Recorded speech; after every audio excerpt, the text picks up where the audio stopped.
السلام علیکم ناظرین، بسم اللہ الرحمن الرحیم۔ ہمارے بچے پوچھتے ہیں بتاؤ ہم فلسطین سے اتنی محبت کیوں کرتے ہیں؟ آپ کے بچے بھی آپ سے یہ سوال پوچھیں نہ پوچھیں انہیں ضرور بتایا کریں ہم اس لیے محبت کرتے ہیں کہ یہ فلسطین انبیاء علیہ السلام کا مسکن اور سرزمین رہی ہے۔ حضرت ابراہیم علیہ السلام نے فلسطین کی طرف ہجرت فرمائی تھی، اس لیے ہم اس سے محبت کرتے ہیں۔ حضرت لوط علیہ السلام کو اللہ تعالیٰ نے اس عذاب سے نجات دی تھی جو اس کی قوم پر اسی جگہ نازل ہوا تھا۔ حضرت داؤد علیہ السلام نے اسی جگہ سکونت رکھی اور اپنا ایک محراب بنوایا تھا۔ حضرت سلیمان علیہ السلام اسی ملک میں بیٹھ کر ساری دنیا میں حکومت فرمایا کرتے تھے۔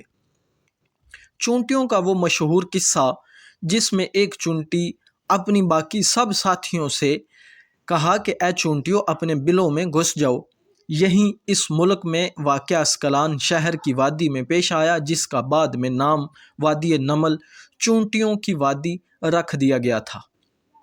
حضرت زکریا علیہ السلام کا محراب بھی اسی شہر فلسطین میں ہے۔ حضرت موسیٰ علیہ السلام نے اس ملک کے لیے اپنے ساتھیوں سے کہا تھا کہ اس مقدس شہر میں داخل ہو جاؤ۔ انہوں نے اس شہر کو مقدس اس شہر کے شرک سے پاک ہونے اور انبیاء علیہ السلام کے مسکن ہونے کی وجہ سے کہا تھا۔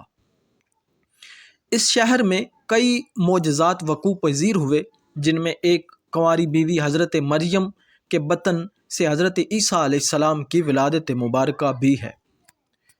حضرت عیسیٰ علیہ السلام کو جب اس کی قوم نے قتل کرنا چاہا تو اللہ تبارک و تعالیٰ نے انہیں اسی شہر سے آسمان پر اٹھا لیا تھا۔ ولادت کے وقت جب عورت اپنی جسمانی کمزوری پر ہوتی ہے، عین اسی وقت اسی حالت میں حضرت مریم کا کھجور کے تنے کو ہلا دینا بھی ایک معجزہ الہی ہے۔ قیامت کی نشانیوں میں حضرت عیسیٰ علیہ السلام کا زمین پر واپس آنا اسی شہر کے مقام سفید مینار کے پاس ہوگا۔ اسی شہر کے مقام باب بود میں حضرت عیسیٰ علیہ السلام دجال کو قتل کریں گے۔ فلسطین ارض معاشر ہے، اسی شہر سے ہی یاجوج ماجوج کا زمین میں قتال اور فساد کا کام شروع ہوگا، اور اسی شہر میں ہی وقوع پذیر ہونے والے قصوں میں ایک قصہ طالوت اور جالوت کا بھی ہے۔ فلسطین کو نماز کی فرضیت کے بعد مسلمانوں کا قبلہ اول ہونے کا اعزاز حاصل ہے۔ ہجرت کے بعد حضرت جبریل علیہ السلام دوران نماز ہی حکم ربی آقا صلی اللہ علیہ وسلم کو مسجد اقصیٰ جو کہ فلسطین میں موجود ہے وہاں سے بیت اللہ شریف کی طرف منہ کرنے کا حکم لائے تھے، جس میں یہ واقعہ پیش آیا تھا۔ وہ مسجد آج بھی مسجد قبلتین کے نام سے مشہور ہے۔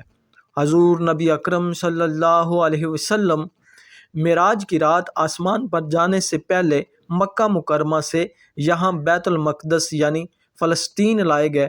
سرکار دو جہاں صلی اللہ تعالیٰ علیہ وآلہ وسلم کی اقتداء میں تمام انبیاء علیہ السلام نے یہاں مل کر نماز ادا فرمائی، اس لیے فلسطین اس طرح پھر سارے انبیاء علیہ السلام کا مسکن بن گیا۔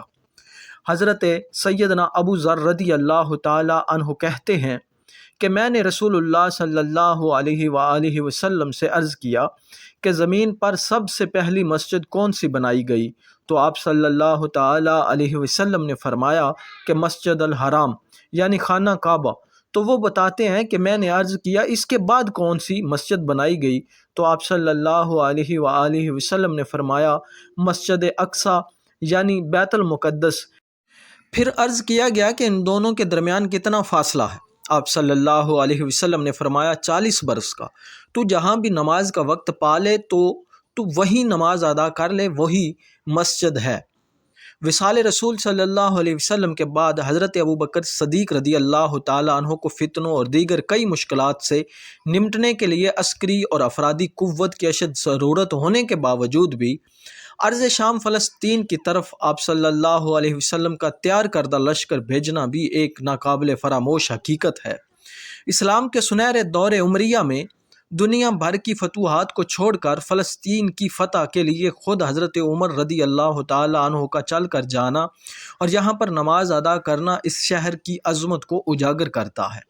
دوسری بار معراج کی رات بروز جمعہ 27 رجب 583 ہجری کو صلاح الدین ایوبی کے ہاتھوں اس شہر کا دوبارہ فتح ہونا بھی ایک نشانی ہے۔ بیت المقدس نام قرآن سے پہلے تک ہوا کرتا تھا۔ قرآن نازل ہوا تو اس کا نام مسجد اقصی رکھ دیا گیا۔ قدس اس شہر کی اس تقدیس کی وجہ سے ہے جو کہ اسے دوسرے شہروں سے ممتاز کرتی ہے۔ اس شہر کے اصول اور اس رومیوں کے جبر و ظلم سے بچانے کے لیے 5000 صحابہ اکرام نے جام شہادت نوش فرمایا تھا، اور وہ شہادت کا باب آج تک بند نہیں ہوا۔ سلسلہ ابھی تک چل رہا ہے۔ یہ شہر اسی طرح شہیدوں کا شہر ہے۔ فلسطین کی عظمت کا اندازہ اس بات سے بھی لگایا جا سکتا ہے کہ یہاں پڑھی جانے والی ہر نماز کا اجر 500 گنا بڑھا دیا گیا ہے۔ اللہ رب العزت سے دعا ہے کہ فلسطین اور تمام مسلمانوں کی مدد فرمائے۔ آمین ثم آمین۔ دوستو، اگر ویڈیو اچھی لگی ہو تو لائک اور سبسکرائب فرما دیں۔ بہت شکریہ۔